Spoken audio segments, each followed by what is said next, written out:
welcome to a forum on revisiting the founding era, a program inspired by the Gilder Lehrman Institute of American History, which in conjunction with the National Endowment for the Humanities has provided grant money to encourage programs like this as a way to spark public discussion of the beginnings of our democratic republic and their relevance to our lives today.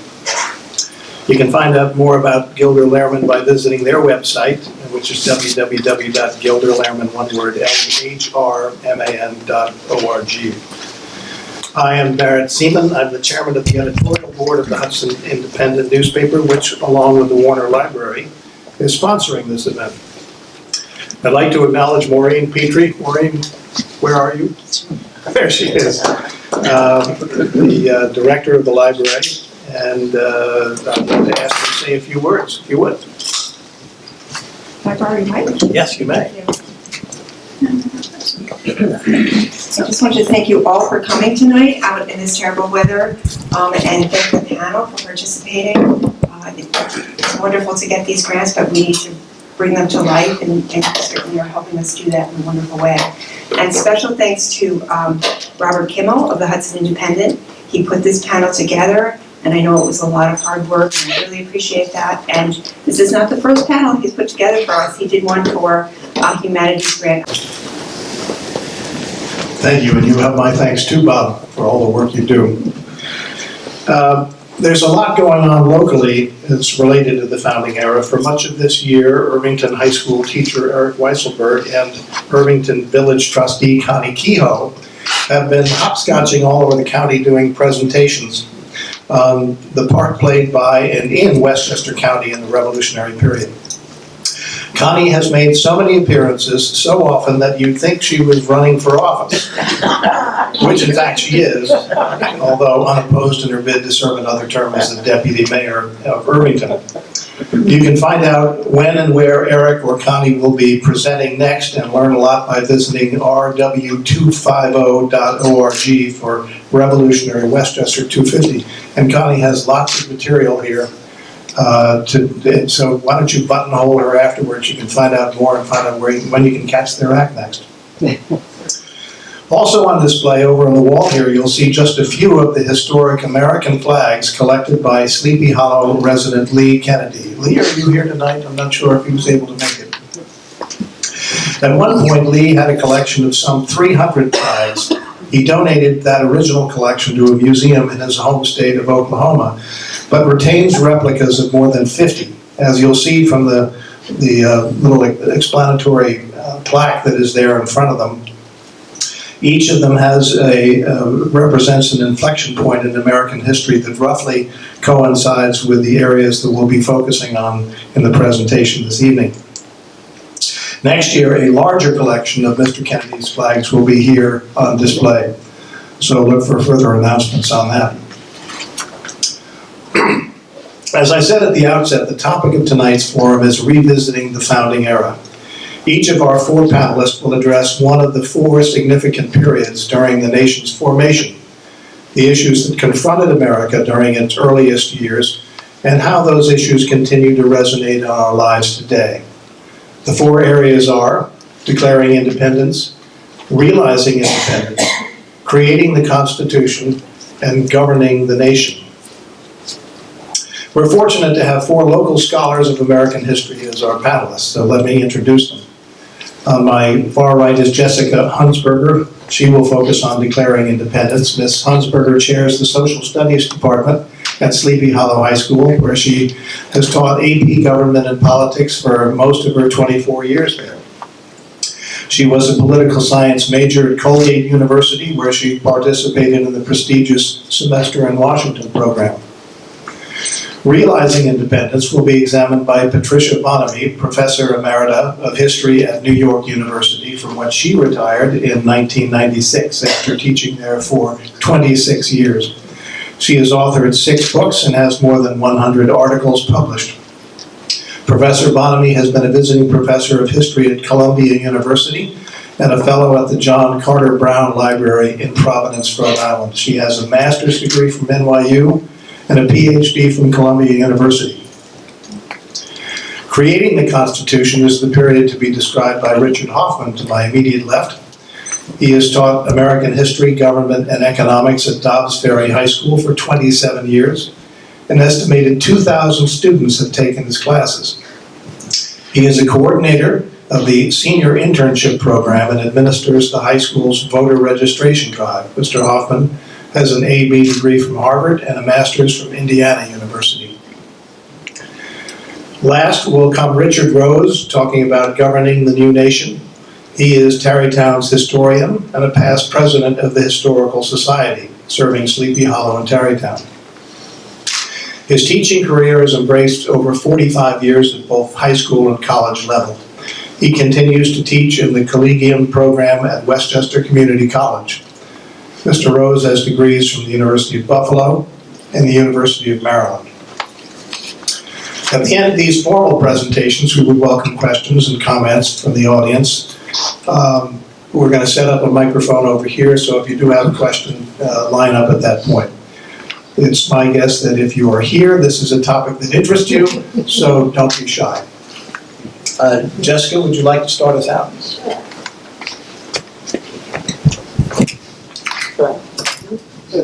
Good, okay.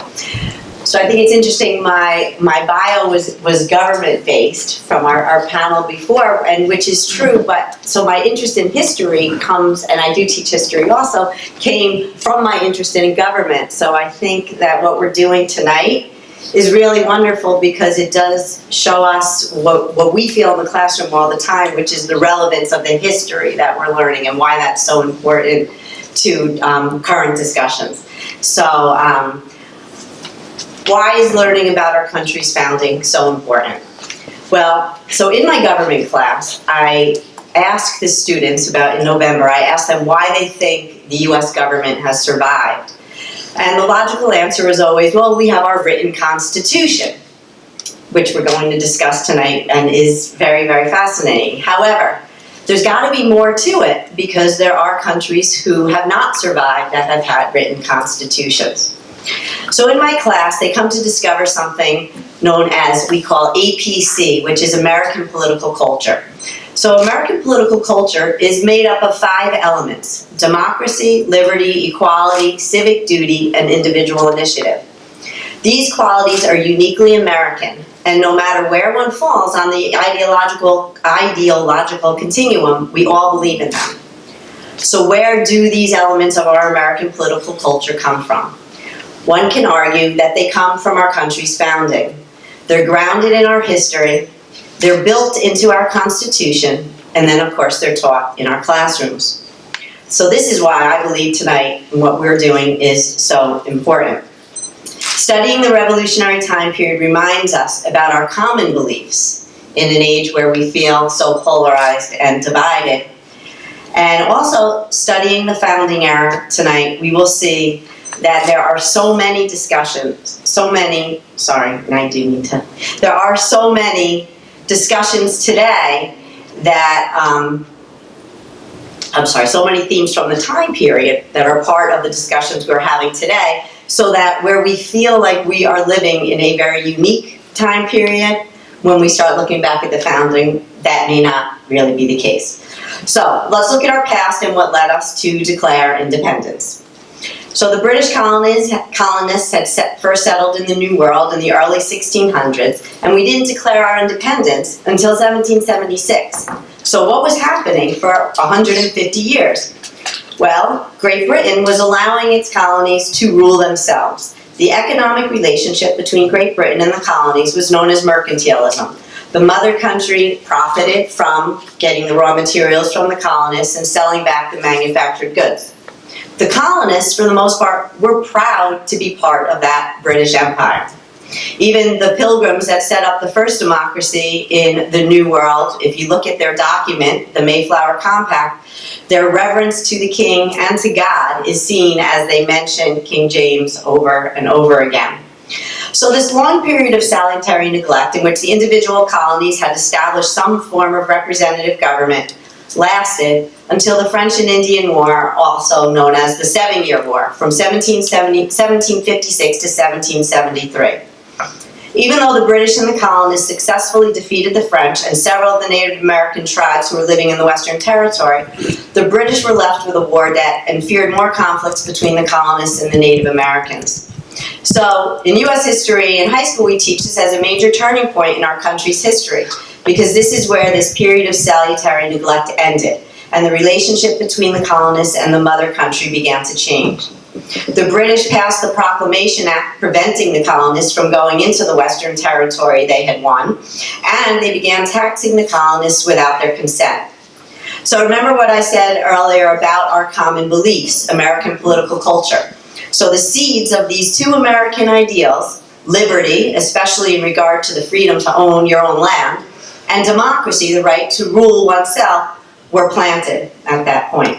So what followed was 23 years of escalating conflict between the mother country and the colonies. During these years, we see two other elements of our American political culture: individual initiative and civic duty.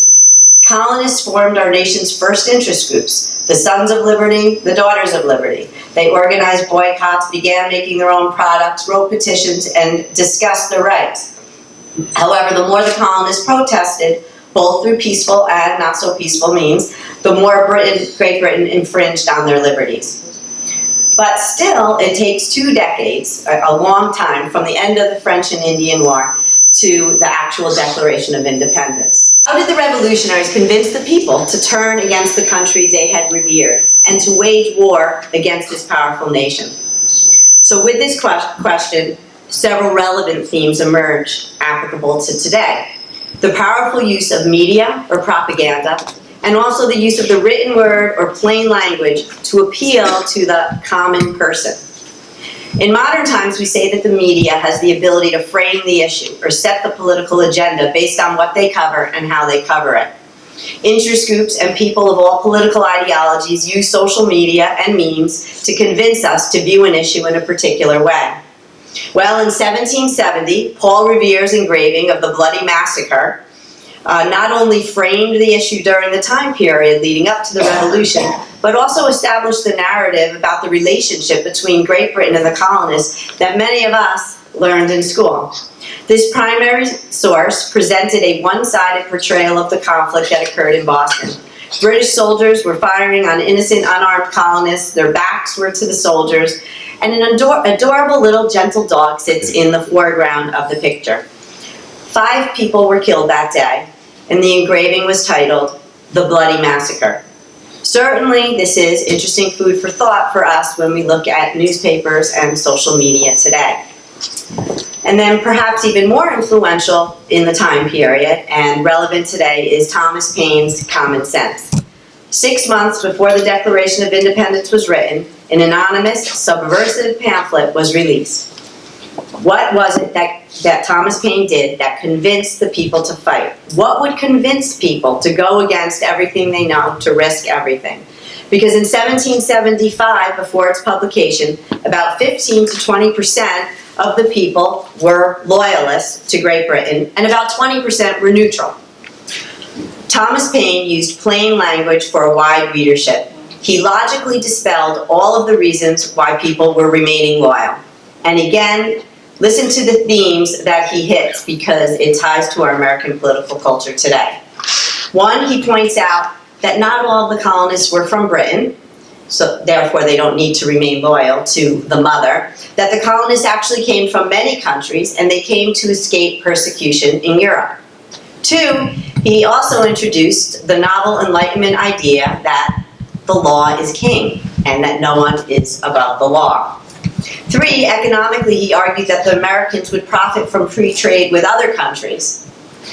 4, in terms of foreign policy, he convinced the people that they shouldn't be pulled into Britain's conflict. And geographically, it made no sense to be ruled by a distant country. Finally, Paine wrote that it was Americans' duty to mankind at large to form a republican government and to be that place for those who have been persecuted to seek asylum. Over 120,000 copies of Common Sense were sold in the first 3 months of its publication. And as you can see, the political, economic, and social arguments that he made back then are still very relevant and discussed today. Finally, I just want to end with two more themes or questions for discussion later. One is, who were the people that this revolution was meant to serve? And the second is revolution sparked by the majority of the people or by a smaller group of elites? And that's for my students sitting in the back of the room who have written on that for 2 years.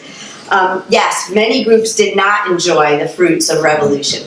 The Native Americans were forced from their land. Most of the opportunity for wealth that people in the North and South enjoyed was based on a system of slavery that began with the first colony in Jamestown, Virginia. And while the Daughters of Liberty were key to the successful colonial boycotts, the men did not remember the ladies when the Constitution was written, as Abigail Adams had asked.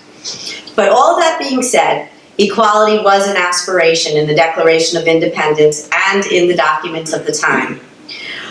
The poet Phyllis Wheatley, who was a girl who was captured and sold into slavery and then educated privately by her owners and began publishing poetry as a teenager, wrote, "Remember, Christians, Negroes black as Cain may be refined and join the angelic train."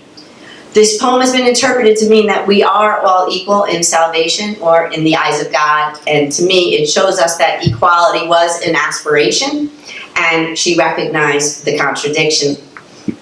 Finally, last, a lot has been written about whether the founders were elitists, just looking out for their own self-interest, or whether they were truly democratic reformers looking out for the people by implementing the ideals of the Enlightenment.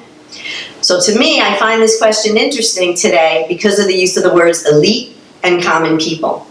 So throughout, remember I have this political lens, but throughout history, and especially today, we hear the word elite being used in a pejorative manner.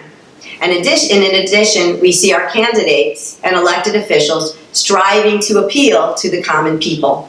So I think it's an interesting discussion to look at how these efforts have actually influenced our campaigns, elections, and media attention. So there are a lot of things to talk about, and I look forward to that. Thank you. Thank you, Jessica. Pat?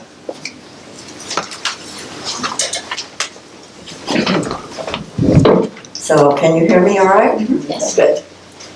My area is realizing independence, and I would say that maybe runs from around 1776 until the mid to maybe slightly later 1780s. We haven't really mentioned the war, so I'll just briefly say something you already know of the early part of the war. The first 15 months from the Declaration of Independence to the fall of 1777, things had not gone well. Washington was chased out of White Plains across the Hudson River through New Jersey all the way to Pennsylvania. There were a few skirmishes where the troops did better, but then something very important happened in the war itself, and that is the Battle of Saratoga in New York, above north of Albany. There was an open field battle with British forces and now Washington's forming Continental Army, and we won, which was amazing. Nobody expected that. This weak little country, as opposed to this great war machine that the British had. So there's plenty of blood that is still yet to be shed after that battle, to be sure, until it ended finally at Yorktown. But we know that story a little better, I think, than sometimes we know about the civilian side, and that's what I'd like to take up rather than the war itself. What concrete steps did the colonists, now the states of the new United States that is forming still, have to take in order to establish this new entity? They had broken with Britain. That was their constitution, though it's an unwritten constitution. Nonetheless, those are the rules that they were living by. Now what do? There are no rules. Well, you have to have rules. So, of course, the very first thing they did was to write state constitutions. Every single of the 13 now states wrote their own constitution. Some of them very quickly. New York, the writers of our first state constitution were being chased up the Hudson River to Kingston and then west and finally ended up near Pennsylvania. So it wasn't easy, but this is what is happening. The political side was pretty easy. because they just transferred their colonial assemblies and the idea of a governor to their new state constitutions. But there were other issues, cultural, social issues, that still had to be discussed, resolved, or were discussed, and sometimes not resolved in this transitional period. And I'd like to talk about two of them, slavery and religion. So let's do slavery first. All of those we think of as the founding fathers owned slaves, except one. Anybody know who the exception was? I can't hear. I heard Alexander Hamilton is not right. I was going with John Adams. John Adams is correct. This is out of Washington, Jefferson, even Franklin. Hamilton owned slaves. John Jay is one of our founders here from Westchester. He owned slaves, although he became a great abolitionist very shortly after this time. But the Adamses, Abigail and John, neither one of them ever in their lifetime, before and after their marriage, owned any slaves. So when historians used to look at this question of these founders also being slave owners, in the olden days it wasn't really seen as much of a contradiction. After the history books would say, well, they were born into this system, it had been going on for hundreds of years, and so you can't really assume that they're going to be able to look beyond their horizon and see that there are problems from this. And there really wasn't much discussion between the issue of the founders being slave owners. But the last 35 years or so, we've looked beyond just the George Washingtons of our history and looked at the ordinary people, including, of course, Native Americans, women, and also slavery. That's been a very big issue. A lot has been written about it. And in the new research, we've dug much deeper, and we do find that there is a kind of paradox that some people recognized at the time, which sort of gives a different light on this period. They are a minority of people, probably, but I'd just like to read you two statements from that time about the issue of slavery. The first is Abigail Adams. She was even stronger on this issue than John, although they both were definitely opposed. Abigail Adams said, while John was in Philadelphia with the Continental Congress, she's writing letters to him, I wish most sincerely there was not a slave in the province. And she's talking, of course, about Massachusetts. It always appeared a most iniquitous scheme to me, she says, that as the Americans condemn being slaves to Britain, we are daily robbing and plundering from those who have as good a right to freedom as we have. This is not usual. It's quite an extraordinary statement. She's, of course, a Northerner, and there are fewer slaves in the North, although there certainly is slavery there.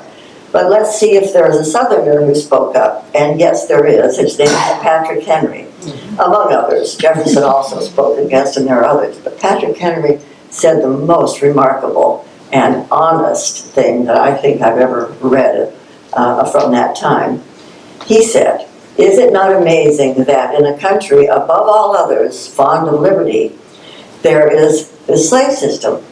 Can you believe that I am master of slaves of my own purchase?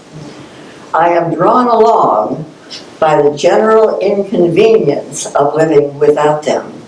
And then his final sentences, I will not, I cannot justify it.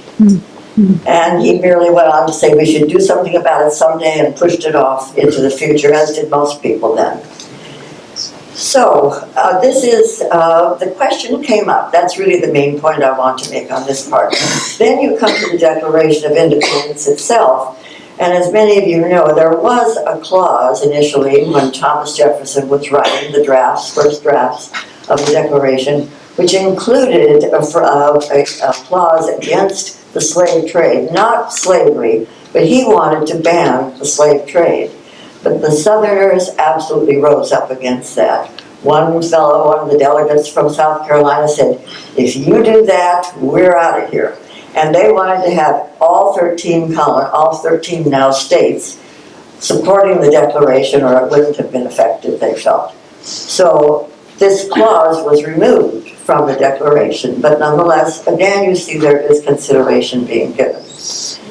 When the war actually started, the British governor of Virginia Governor Dunmore decided that, he had permission to do this. They declared that if the slaves would rise up against their masters and join the British Army, that they would get their freedom. And Thomas Jefferson leaves a interesting memo in which he says 30,000 slaves followed that idea and did rise up. And of course, many of them did indeed receive their freedom at the end of the war if they survived. George Washington was told, we better do that too, because look, all these slaves are going to help them. And he at first resisted, but then he realized he had to do the same thing to match that idea and that offer. And so we did, our army also had blacks fighting on so-called patriot side. What about the new state constitutions that everyone was writing? Did anyone object to slavery there? Slavery is not abolished in any of the first state constitutions.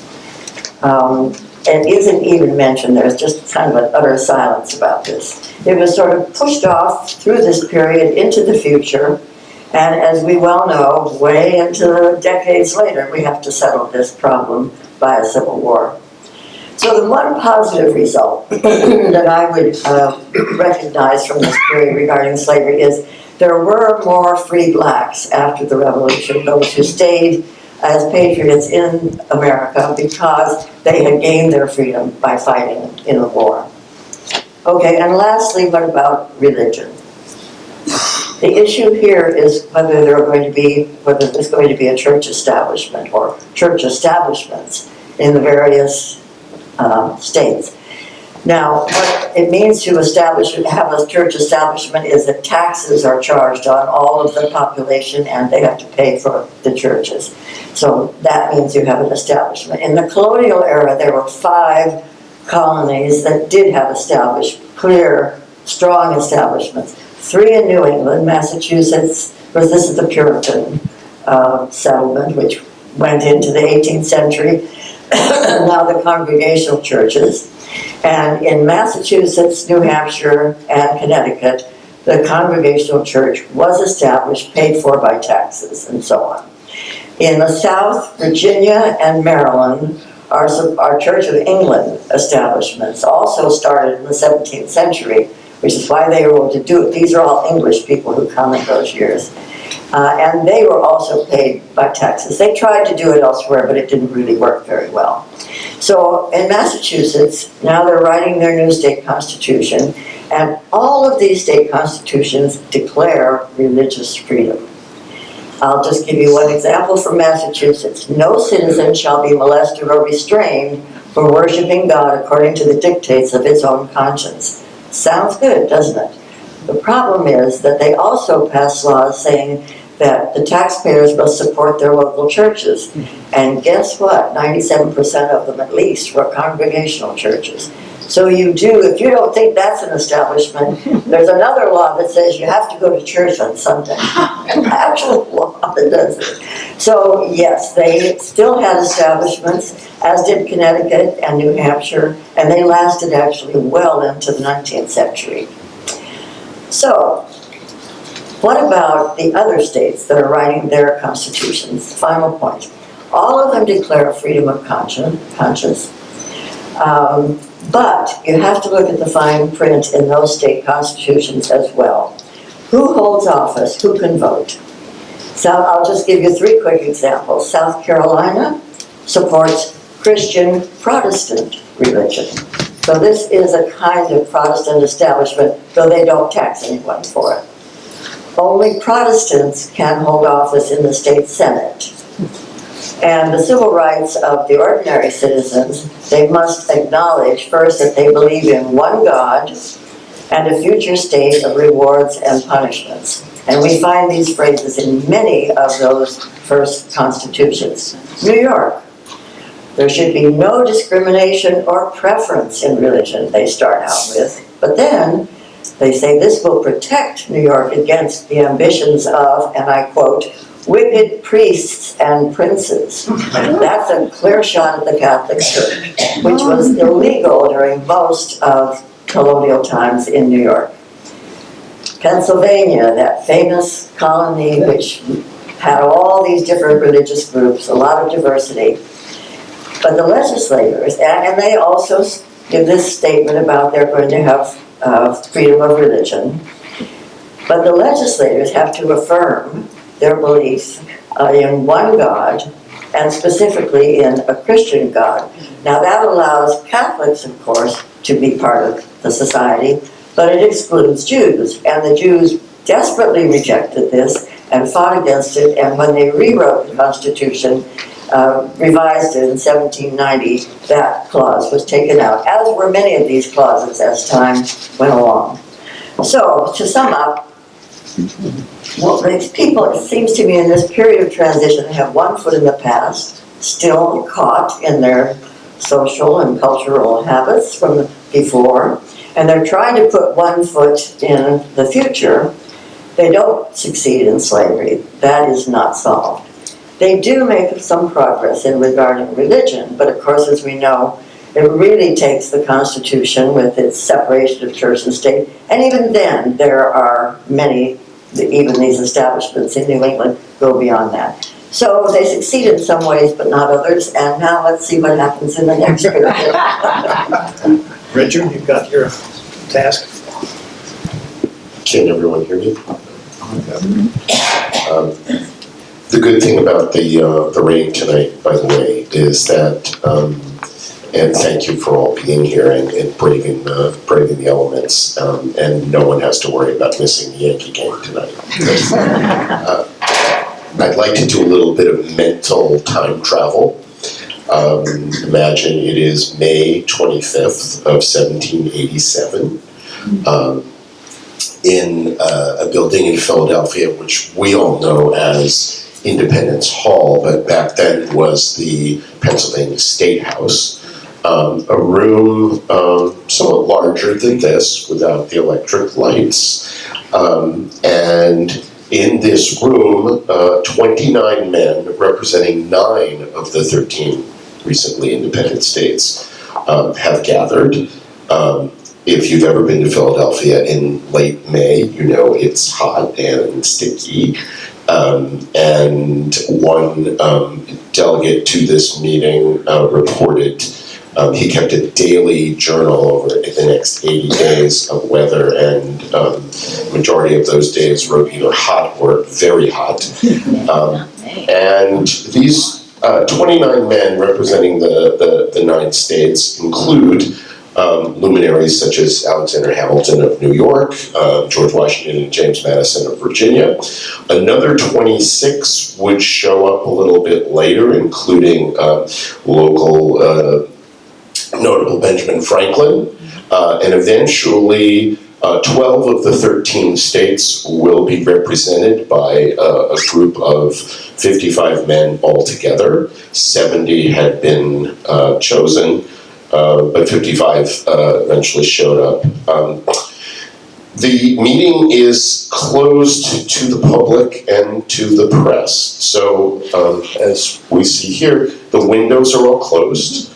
Whatever gentle breezes might have been blowing in Philadelphia that day are lost to the inhabitants inside, and they're not wearing t-shirts and lightweight cotton blend pants. They are dressed. The northern delegates are wearing their heavy wool coats, even in late May. The southern delegates a little bit more comfortably dressed in linen, but nonetheless, it's quite warm in there without any ventilation, without any windows, and in the pre Old Spice days, who knows what it smelled like in there. Why are they there? They have been selected by their respective states. Rhode Island accepted. We'll talk about that in a minute. They've been selected to suggest ways to fix the government of the United States, because the government of the United States, in their judgment, is broken. So we heard mentioned a few minutes ago the Articles of Confederation. The Articles of Confederation was a document drafted by Congress during the war in 1777. And it is sometimes regarded as the first constitution of the United States. It was actually not approved by all of the 13 states until 1781, just about the time at the end of the war. And it really looks more like an agreement or a treaty among states more than a constitution per se. It's an agreement to enter into a firm league of friendship. I'm quoting from the document. And the government that the Articles of Confederation sets up for the newly United States is very different from the one we have today, and very different even from the one that will emerge in another decade. There is no president of the United States, there is no executive branch, there is no Supreme Court, there is no federal court system whatsoever. There is only the Congress of the United States, which does not resemble the present Congress either. There's only one chamber, one house, called simply Congress. Each of the 13 states has an equal vote or an equal say. States were allowed to send to the Congress, not to the convention that I'll get back to in Philadelphia in a minute, but each of the states were allowed to send a certain number of representatives, and it was up to the state really to decide. You could send 2, you could send 3, 4, 5, I think up to 7. But no matter how many you sent, the state got 1 vote, and states that chose even numbers of representatives often canceled themselves out. And this Congress had relatively very little power. Congress had incurred what we might consider massive debt during the Revolution. About 20% of that debt, the figure usually given is about $55 million. That's in 1780s dollars. So you can do the translation to today if you want. But about 20% of that debt was owed to the government and or the people of France. And Congress had the power to request taxes from the individual states. It could go to the states and beg for money to help pay off this debt, but it had no means to enforce the collection of those taxes. The ability to form a national army depended entirely on the acquiescence and the cooperation of the states. Congress had no power to, say, create a national service program or a draft or anything like that. Again, it had to go to the states and say, we need an army, can you spare 5,000 men? And this became a problem in several instances. Just the year before, in 1786, an armed militia group of about 1,500 men tried to take over the government of Massachusetts, and when the government of Massachusetts appealed to Congress for help, we can't really help you. We'd like to, but South Carolina is just not interested in helping out here. As this convention in Philadelphia, which we'll come back to, convened, Maryland and Virginia were on the verge of declaring war on one another. A number of the states were involved in trade wars. There were 14 government entities in the new United States, the 13 states and Congress, and each one of them had the power to coin money. And so there were 14 different currencies circulating, not to mention other currencies like the British pound sterling and the Spanish dollar and other things. And as both states and Congress attempted to pay off their debts by issuing paper money, as you can imagine, inflation was beginning to ramp up. And so in many ways, the government of the United States was broken, and prominent individuals such as George Washington seriously worried that this loose confederation, which in some ways resembles a extremely weak form of today's European Union, Washington and others believed it might be easily vulnerable to attack by foreign powers. Maybe the British will try to reconquer or recolonize, maybe the French, and so on and so forth. And so the purpose of this convention in Philadelphia initially is that these delegates have been authorized by their respective states to suggest amendments to the Articles of Confederation to see if there was a way to fix the problems that existed in the government at that point. And one of the other problems with the Articles of Confederation is that in order to amend the Articles of Confederation, unanimous consent of 13 states was required. Something quite difficult to obtain on most issues. And so after a few days, the delegates, who again are meeting in secret, I mean, people know they're meeting, but the press is not allowed in, the public is not allowed in, and after a few days, they decide that the best solution, and usually in my classroom I have a piece of paper handy, which I tear into shreds, because that is their ultimate solution to the Articles of Confederation. We need to just start over.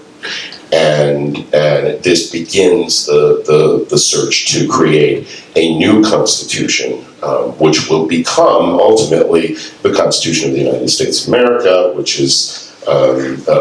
will be written in the space of about 6 weeks over the summer.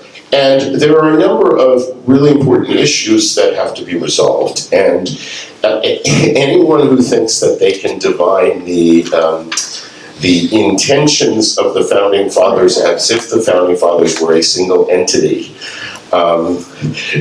need to look at the many of the controversies that existed. How much power should the national government have versus those of the states? When these conversations begin, the national government has virtually no power. There are delegates to this convention, such as Alexander Hamilton and maybe one or two others, who think that the states should simply be abolished altogether and a totally new national government imposed.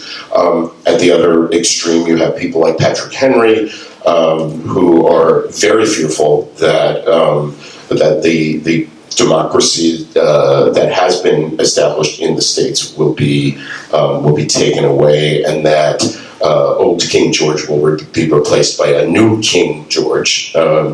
And some delegates even leave the convention, and that's why there are 39 signatories on the Constitution, even though there were 55 delegates.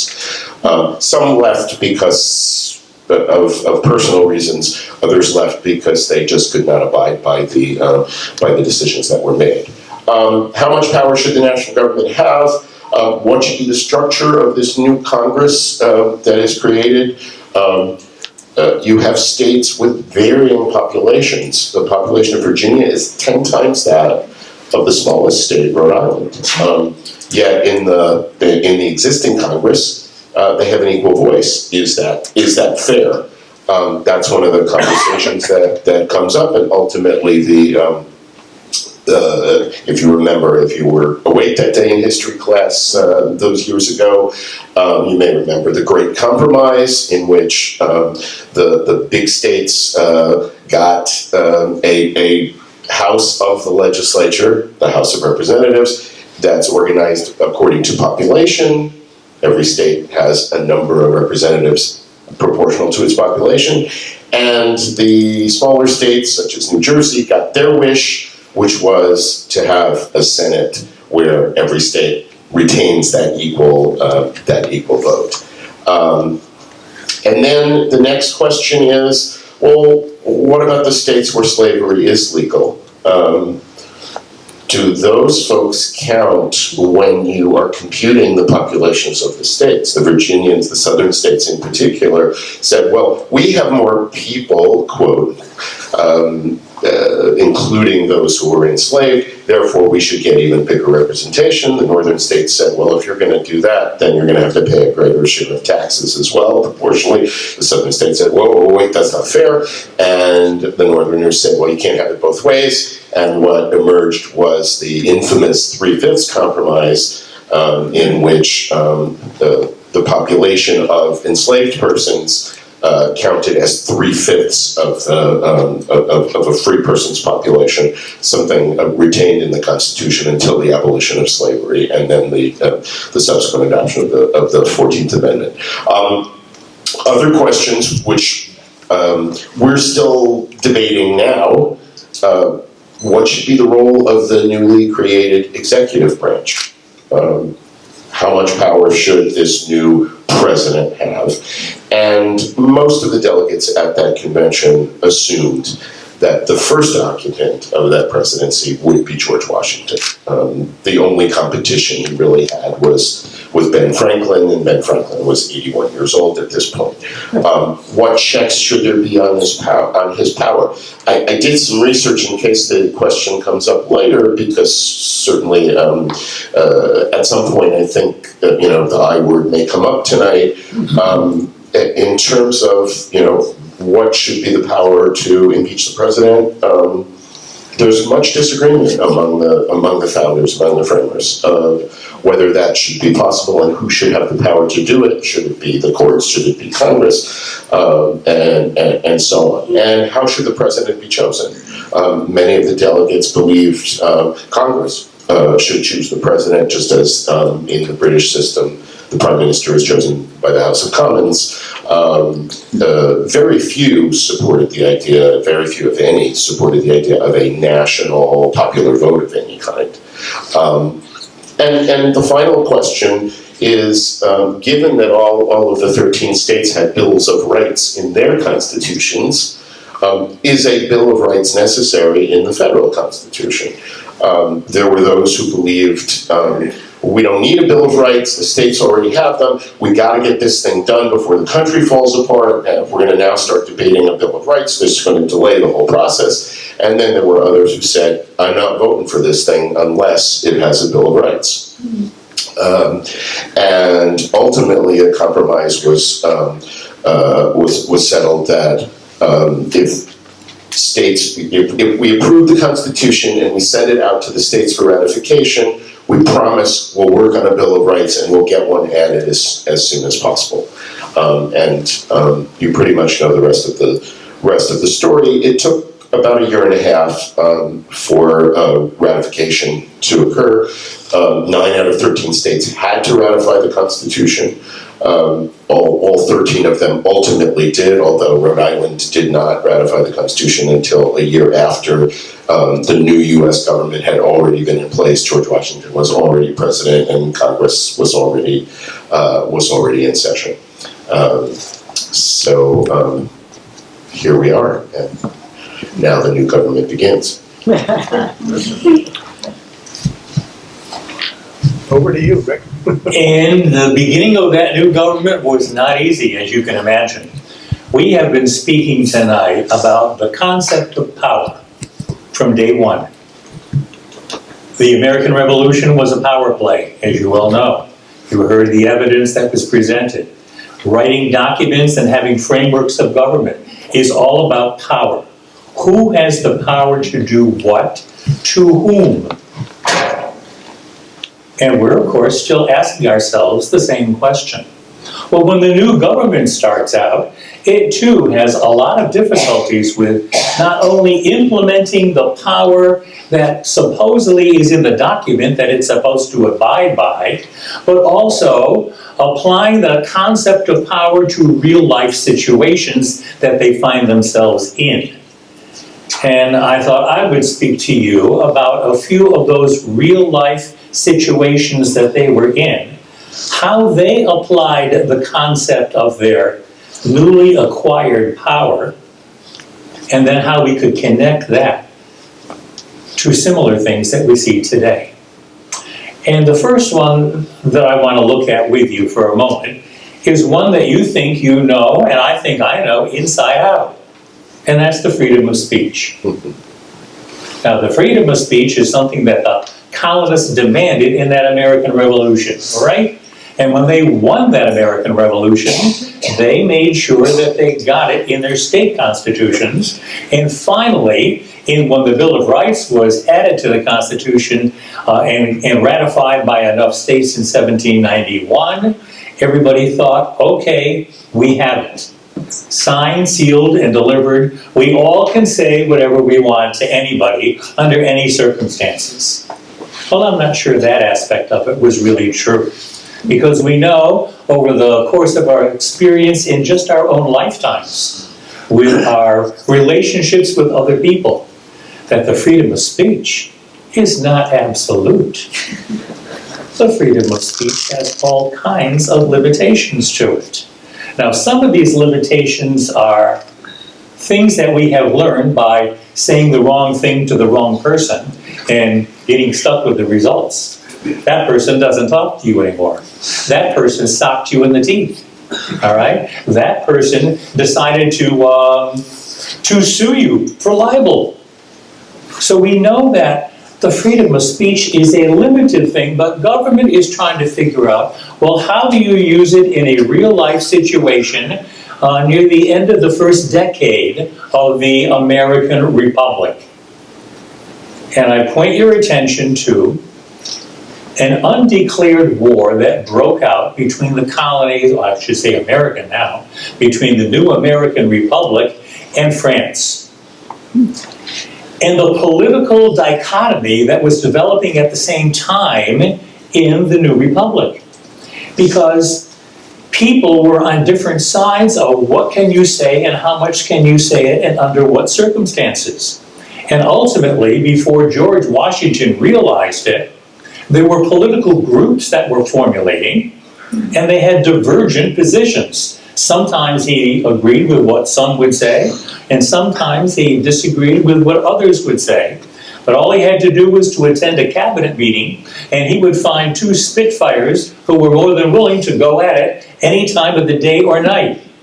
And that was Alexander Hamilton and Thomas Jefferson, both of whom had plenty to say about everything, whether you like what they've had to say or not. Now, how do we apply this to this situation? Well, the followers of Alexander Hamilton really became known as the Federalists, and they started to form the first political party. And those people who were opposed to this more strong central government view were led by Thomas Jefferson, who thought that it was much more important to retain more power in the states and less power in the federal government, because it would keep power closer to the people who really deserved to have power protected over them and for them.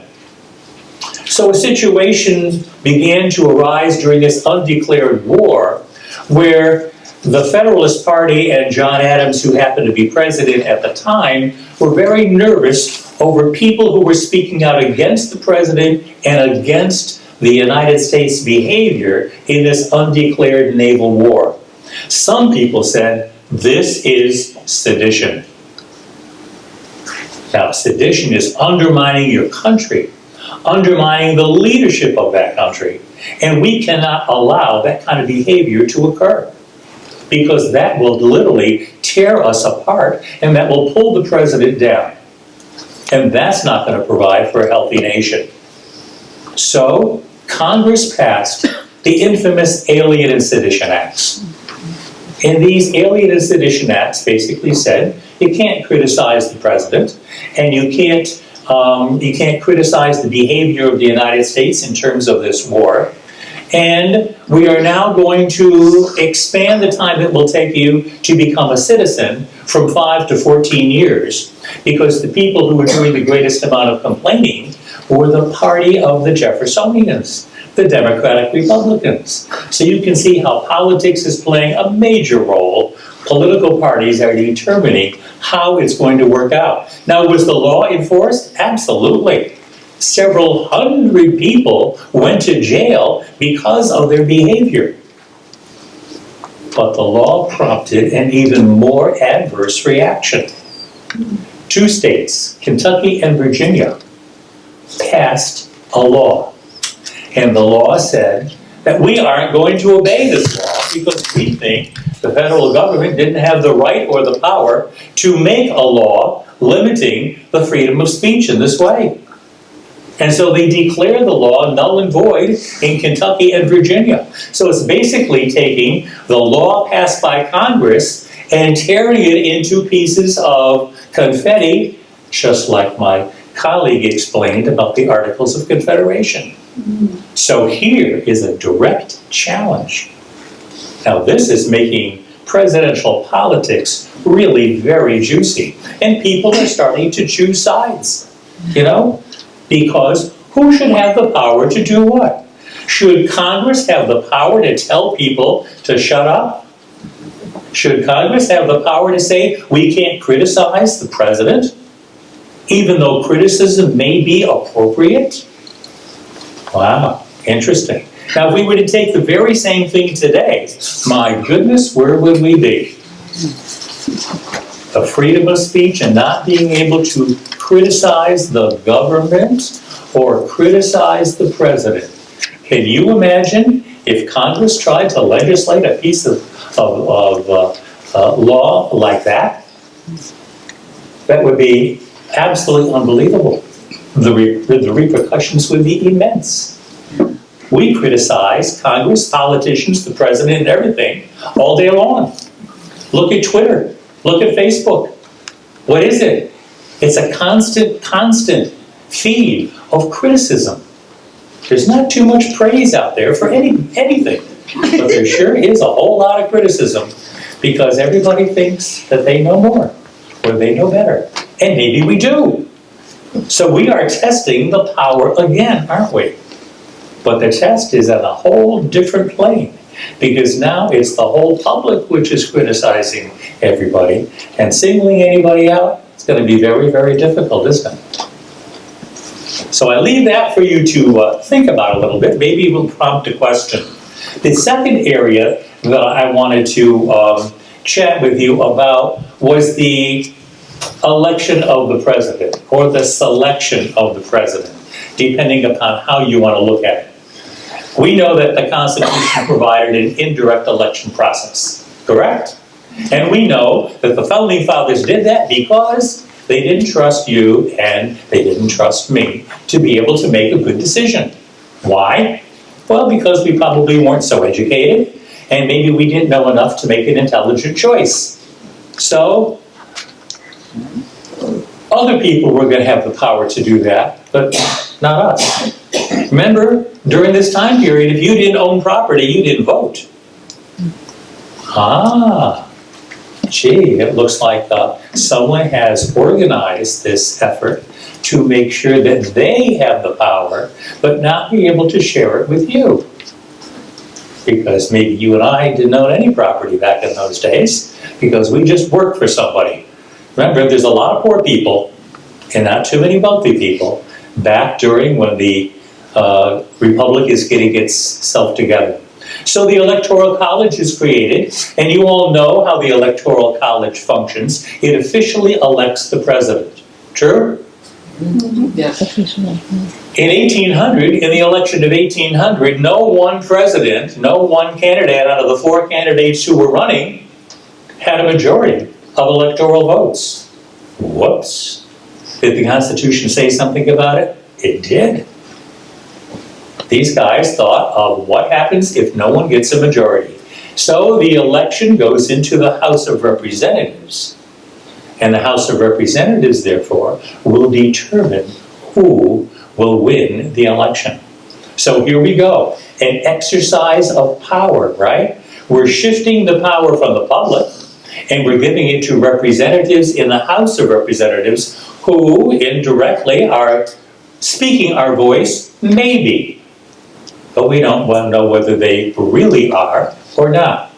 To make the long story short, Alexander Hamilton was very upset about the possibility of one of those candidates winning the election. Okay, and that candidate was, whom did you say, ma'am? Aaron Burr. Aaron Burr, a fellow New Yorker. Okay, well, we know these two politicians had been at each other's throats for years and years and years. And they were both well-known adversaries in the New York area. And so Hamilton wants to make sure that Aaron Burr is not going to win the election as president, even though it looks like his voting ability is right up there. And he and Jefferson have the same number of electoral votes potentially. And so he does his best influencing in the House of Representatives to make sure that Thomas Jefferson, whom he said he trusted much more than Aaron Burr, would be a much better president, even though, remember what I said about the relationship between Hamilton and Jefferson. Those two guys were not friendly. But he said, well, he didn't say it this way, but I'll say it, it's the lesser of two evils. It's perhaps the way he looked at it. And sometimes that's the way we make political decisions. It may not be the candidate of choice that we have, but we may have to choose between the lesser of two evils. And so I point out to you that we still have problems with the Electoral College, as you well know. It officially still elects the president. We have looked at revamping the Electoral College dozens of times. Potential amendments have been proposed all over the place. And as Ruth Bader Ginsburg said the other day in an interview, we're never going to get rid of the Electoral College. That is never, ever going to disappear. Now, I don't know whether she's right or not. And maybe you have some ideas about the Electoral College. Do we still need it? Do we have to have somebody else vote for us? Or are we capable of choosing the president directly ourselves to make sure that our democracy is protected and furthered? So, in conclusion, it's all about power. Who has it? Who wants it? Who's going to get it? Who's going to keep it? And what are you going to do if you find yourself powerless? When you think in a democracy, you should be powerful. We will have some questions. I'm going to use my prerogative as the moderator to throw something out. We said in the beginning that this was going to be not just about the revolutionary period, but what its relevance is to what we're seeing today. And all of you, I'm sure, have heard, as I have, a lot of things that are resonating in modern politics. One thing in particular I'm curious about, though, that hasn't come up, and that is, right now we're talking an awful lot about fear of foreign influence. We're talking about things like the Emoluments Clause. I'd like to hear one or all of you, or whoever feels comfortable talking about it, explain some of the roots of these fears that took place. Maybe, Pat, you'd like to take that on? Well, I'm sure that we probably all have a sense of this. And I guess we go back to George Washington's farewell address, where he stated clearly that the one main thing that we still remember from this, and we read about mainly, is that he said we do not want to have our politics entangled with foreign nations. And he was particularly thinking as things were beginning to fall into parties, as had been described around 1800, the Federalists and the Democratic Republicans. There weren't supposed to be parties, but there were, and his fear was if they somehow became attached to France or Britain, who were the two great antagonists of the 18th century in terms of empires, that this would be totally destructive of our own republic. And that was, to this day, you are referred to Washington's farewell address, where this is spelled out pretty clearly. And in terms of what's happening now, well, I leave that to you all to discuss.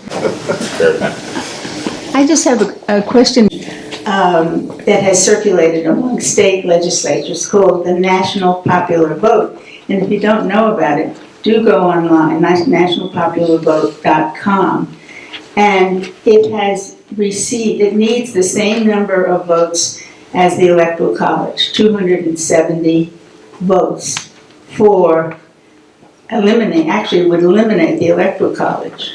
And they're very close to totals. I think its last count was 196 votes towards the 270.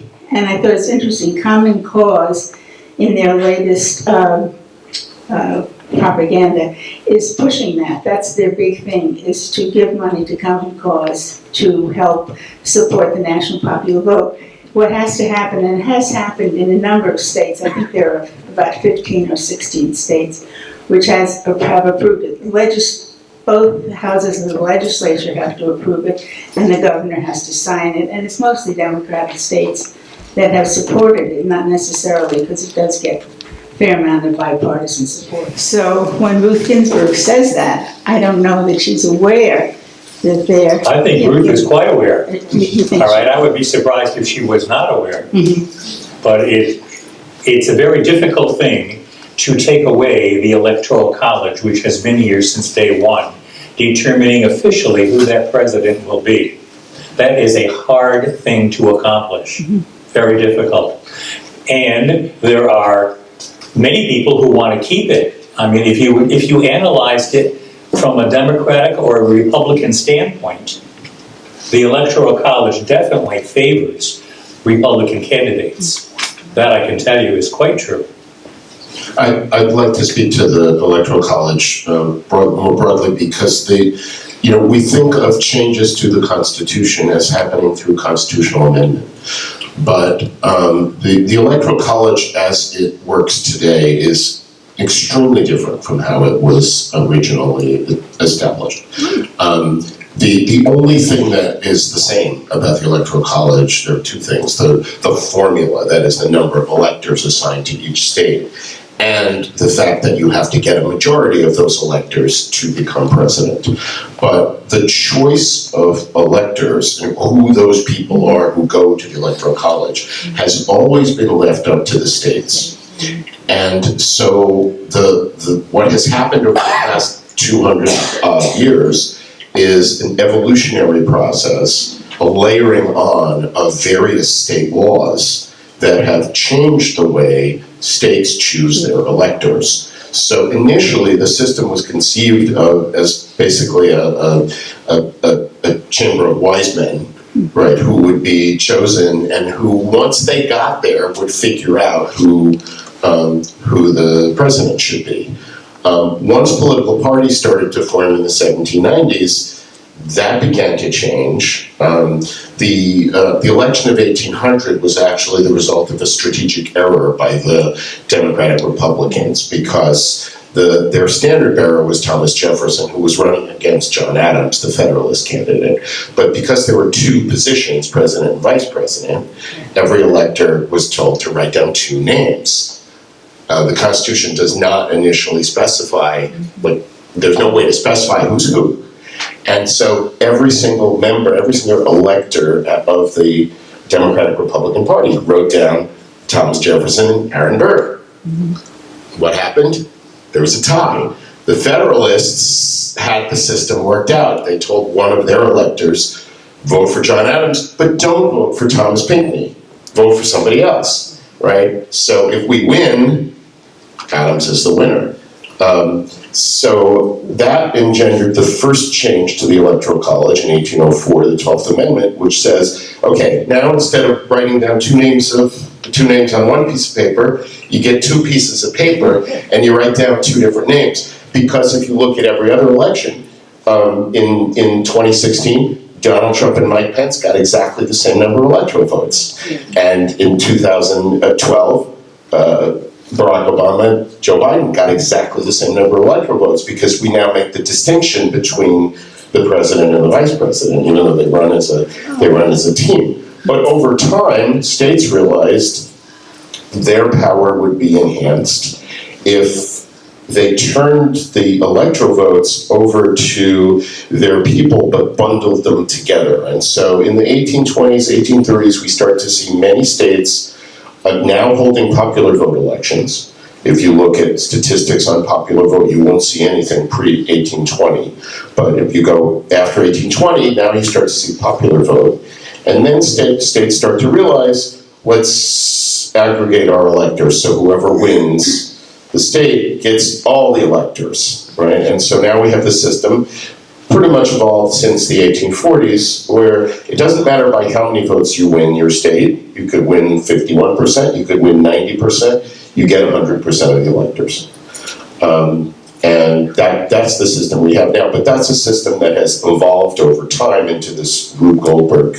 And as my colleague says, I can't imagine a state like Wyoming or North Dakota agreeing to ever abolish the Electoral College.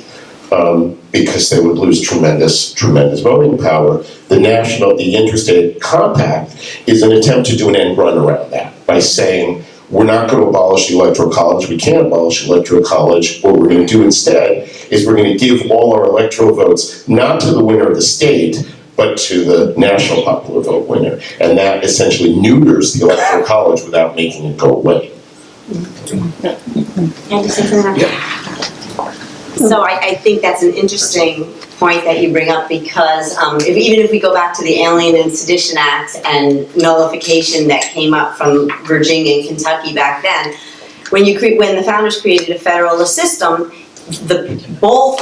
the federalist system is supposed to protect the rights of the people, right? So they wrote in the Federalist paper, they talked about at the time, they thought the states were the best able to protect the rights of the people. But Madison had suggested, but maybe there will come a time where the national government is more likely to protect the rights of the people. And we've seen that with amendments, with judicial decisions that have been made to protect rights of individual people or groups. Now we have the states joining, rising up again and saying, hey, maybe we need to do something on behalf of the people. So I question what would happen with the constitutionality of that, right? And Mr. Abenanti, you're here. New York State did pass that, right? That's what I was going to say. Yeah. Yes.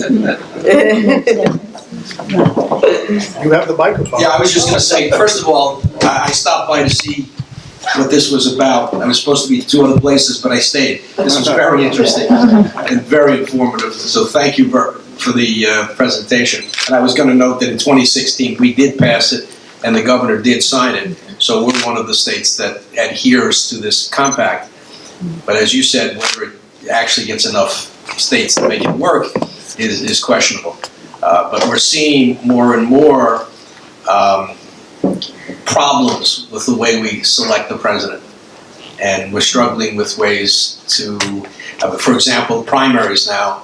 I know Democratic Party in particular is trying to group primaries so that you have a Northeastern primary and a Southern primary and whatever, and to get away from this concept of individual states being so important and try to represent people more than states. But we're not there yet. So I found your presentation fascinating, so thank you very much. But the issue you brought up, I think you did first, the issue of elitism and the common man. So through a lot of the discussions, I kept thinking back and looking at my little notes here. And so I'm thinking elitist in so many ways, I think today that has almost a negative to it. And I think about what did it mean then, because as Barry said, I've been involved for the last year and a half with the American Revolution in ways I never thought I would ever be. But and I can certainly talk to people about that if you're interested. But the common man at the time, there was a soldier, Joseph Plum Martin, who wrote his experiences, and some of them were right here in Westchester. And he was a farm boy, and when he was 70, he finally wrote down his experiences as a Continental soldier.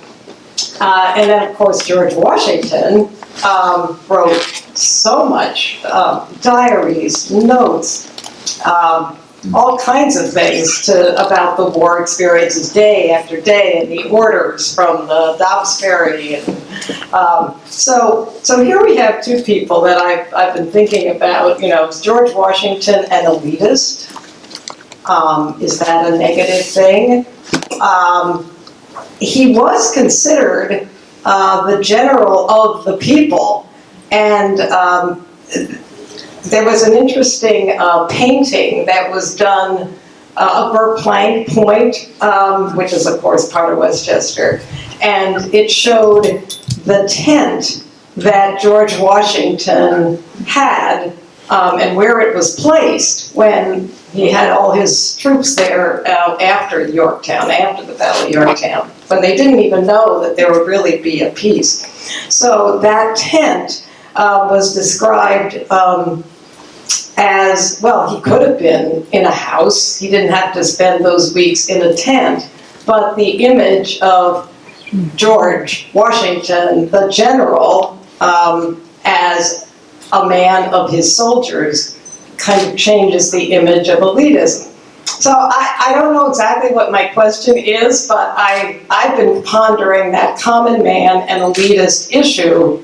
What does it mean to us today? What did it mean then? And if you have any comments on that, I'd be fascinated. I'd like to comment on that. Okay, and then me. George Washington certainly did not spend all his time in a tent. Oh, no. Okay, George spent a lot of time in some magnificent mansions. He lived extremely well in his travels throughout the colonies. I don't think of him as a representative of the common man. I think of him as a leader of the common man. And he was a man who people respected, and as a result, they were willing to follow him, even though he had so many difficulties to deal with. So, but if I had a choice of calling him either a common man or an elitist, I would certainly have to call him an elitist.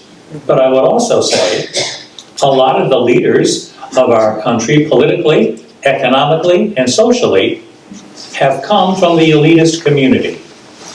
And that's not necessarily bad. Okay? Because we needed their leadership, and they provided it in so many ways. I think, Connie, it depends on who you're comparing this with. Elitists. The colonies and then the states in the United States are not elite like the Europeans are. There was never a legal aristocracy here from day one. And that made a lot of difference because of another thing, which is voting, as has already been pointed out, depended on property owning. You either had to own 40-pound property ownership or rent something for 40 shillings. This is the 40-pound, 40 shilling requirement. Maybe your assumption was in my question, but I hope that you understand that I'm exploring that. Well, I thought it was excellent propaganda. On my part? On the part of the picture. The picture. The tent. The tent. George Oh, the Washington. picture. And living in the Yes. tent like the soldiers do. Okay, it was great propaganda. Yes, he definitely wanted Okay. the image of that. Media savvy person. So- He was very cool. He just said media savvy. Oh, yes. He was very cool. He knew how to play it. So I understand that that was a value that he held, and I still say the basis of the question is to explore those concepts, what they meant then, what they mean to us now, and what are the implications of them.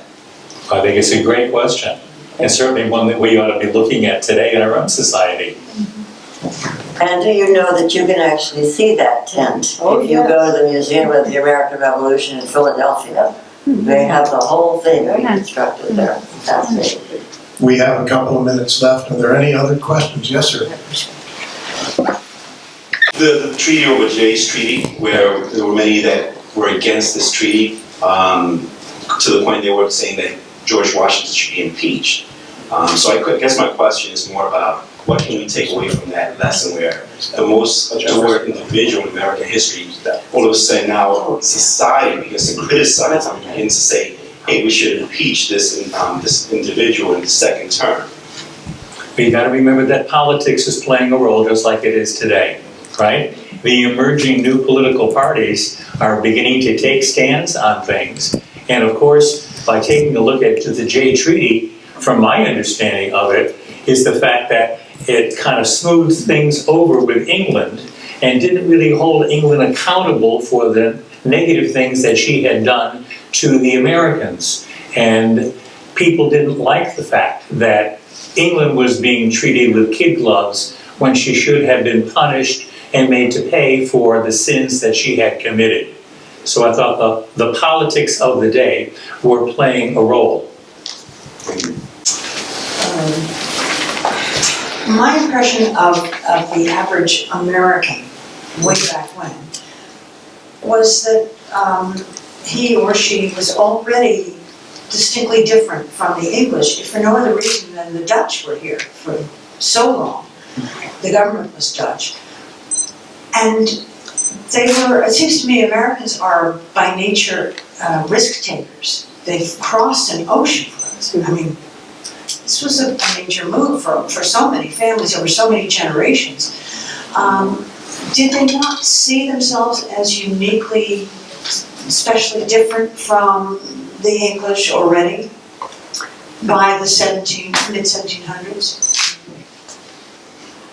So that's an interesting question. I think that we talk about, we don't use the word class, and everyone believed in equality in the United States, but there were certainly certain people who still were going to be schooled in England and buying English stuff. Like that was still like part of the prestige of a certain level of people, and then there were your regular, merchants and sailors and tradespeople. So I would say that even back then, you saw a little bit of that, but I think they did start to see themselves as, I don't know, distinctly American as much as identifying with their colonies at the time too, because they're so distant from each other and really identifying that way.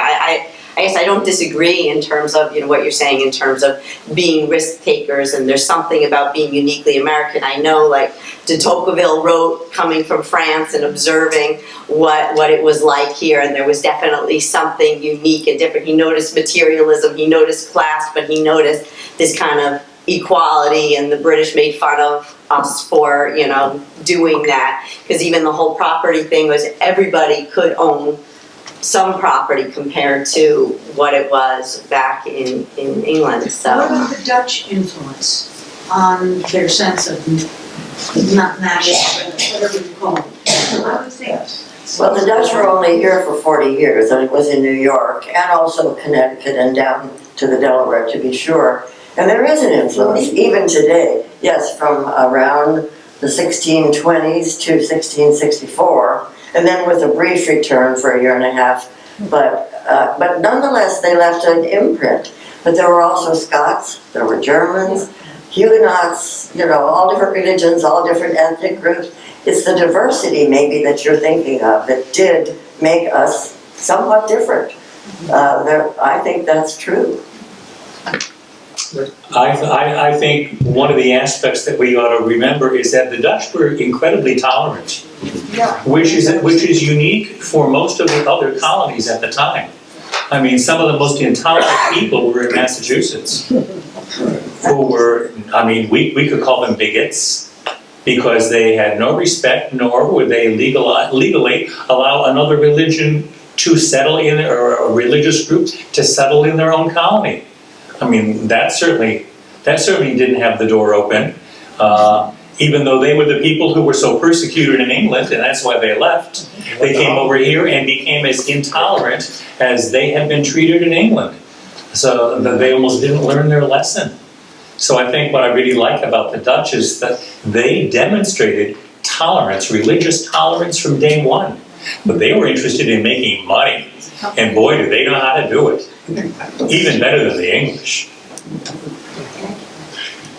I think we've run out of time here. I really appreciate your coming out, especially in this weather. I think it's been a fascinating group. I want to thank all of our panelists here for making the effort, and thank you very much.